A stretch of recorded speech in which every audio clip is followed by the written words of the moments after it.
let me compliment the design of this scenario for a moment, if I may. This is like a thing that reaches across books, so I think everybody involved deserves some credit for this.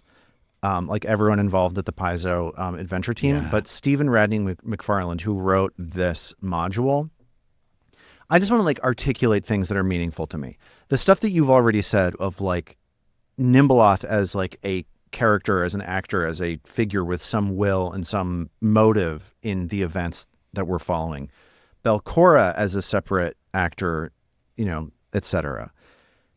The lenses as like a core object, all of those things in a room that is designed with a great bit of description, right? Like the description in this room of like the trickling creeks moving through the floor, dividing it into islands, the multicolored fungus, the whispers like coming from the water reverberating around the room, like all of that stuff, choosing to attach such an evocative like scene description to this scene that is so different from everything else that we have seen in this area, right? Totally. Like we have spent weeks in like brackish swamps, big amphibious monsters, death, decay, mummies, decomposition. Grossness. That for this room to just go like ping and have this like thematic description, this tonal description that is so different from everything else that we've seen,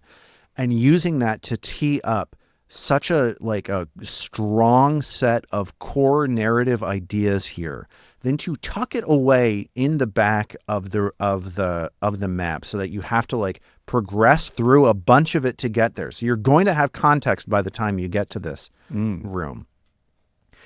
Then to attach to that this like very gentle, very easy to manage mechanical thing of like every minute a will save, you become stupefied up to a certain level. And that stupefaction, that mechanical thing, has whispers that give you key elements of lore attached to them.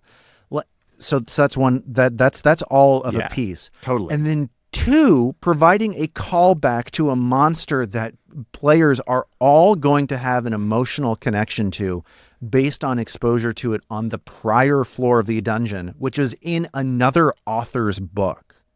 Yeah. Right? Like that was Vanessa Hoskins's book that had that gug in it. All of that stuff working in concert to like very deliberately exploit like what it feels like to be at a table, what it feels like to play a game, what it feels like to have a long ongoing story, all of this stuff like syncing together to make this like singular moment where you get all kinds of useful information and have all kinds of interesting gameplay things happening at the same time. I just think it's like incredible. Yeah. Like it's so good the way that they I'm put so glad this you're room calling it together. out too, because I like listening back, I thought, man, this is such a fun room. This is so cool and we're having so much fun with it. But like thinking about how cleverly designed it is. Yeah, it's amazing. I'm so glad you shouted it out. Yeah. And like, it's so good. Kudos to both Vanessa and was it Stephen? Yeah, Stephen, who wrote this book. But it's also amazing. It's also like the core of the like Paizo adventure team, because like this stuff is like so infused into all of this stuff. Yeah. I want to call out one thing also. Just think how close you guys came in episode, give me a second.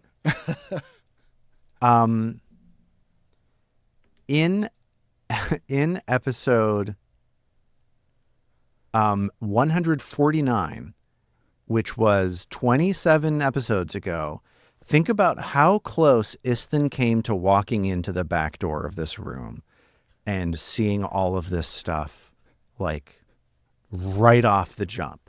Oh, like, man. Because what the party did was take a boat, climb up a pillar, and then walk right into this room. Like Istin was one sentence of narration away from getting all of this stuff. and like having Right no then. context for it whatsoever. Yeah. Yeah.